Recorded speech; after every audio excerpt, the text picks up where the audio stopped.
प्रिय मित्रांनो, आज आपण मंगळवार 24 सप्टेंबर हा दिवस साजरा करतो।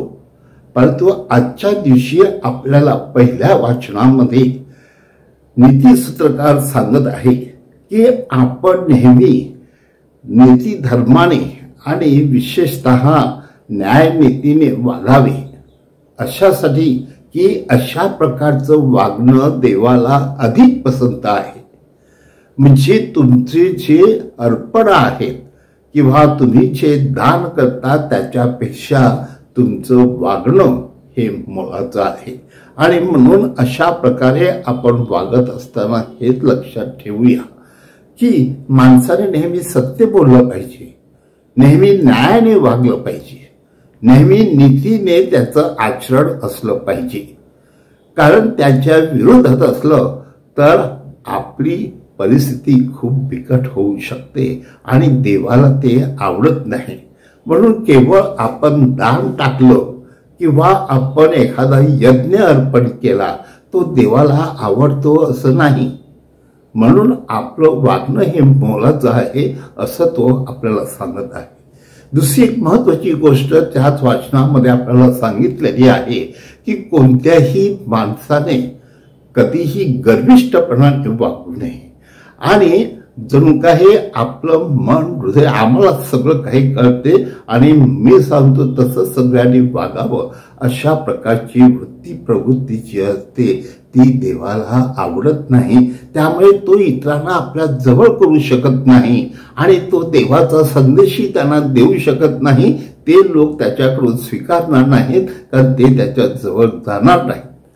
म्हणून नेहमी माणसाने नम्र होणे आणि देवाची सेवा करणे त्यातच माणसाचा मोठेपणा आहे असं जणू काही आजच्या पहिल्या वचनामध्ये हा सूत्रकार किंवा ज्याला आपण नीतिसूत्रकार म्हणतो तो नीतिसूत्रकार म्हणतो आहे।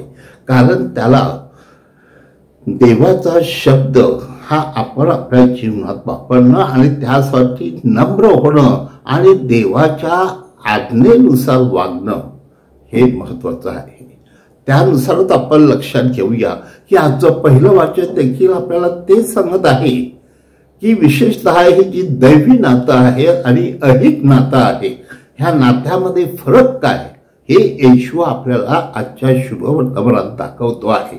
आणि त्या ठिकाणी तो म्हणतो आहे की आज मला माझे आई किंवा भाऊ किंवा बहिणी कोण जे माझ्या परमेश्वर पित्याचा शब्द ऐकतात त्याप्रमाणे वागतात आणि आचरण करतात तेच माझी आई, तेच माझे भाऊ किंवा माझी बहिणी। म्हणून माझ्या प्रिय मित्रांनो, या ठिकाणी येशूला सांगायचं नाही की माझी आई मला आवडत नाही, परंतु येशू त्या ठिकाणी सांगतो आहे की सगळ्यात जास्त मला प्रिय आहे ती माझी आई। कारण तिने दाखवून दिलेलं आहे इतिहासात की देवाचा शब्द तिने ऐकला, पाळला आणि त्याप्रमाणे ती शेवटपर्यंत आजही जगत आहे आणि ती मरेपर्यंत ती जगली असं आपल्याला हे इतिहास सांगत आहे। आणि म्हणून माझ्या प्रिय बंधूंनो, येशू सांगतो अशा प्रकारची माणसं मला अधिक जवळ आहे असं तो शिष्यांना आणि तिचे जमलेले आहे इतर लोकांना सांगतो की नक्की चांगलं काय आहे हे लक्षात घ्या। नाती रक्ताची असतात पण नाती नात्याला कसं फसवतात आणि भावा बहिणीमध्ये कसं वैर असते हे आपल्या लक्षात येईल। आणि त्यासाठी प्रभू येशू आज आपल्याला सांगत आहे की नेहमी माणसाने नीती, न्याय आणि विशेषतः सत्य ह्या गोष्टीवर अधिक भर द्यावा।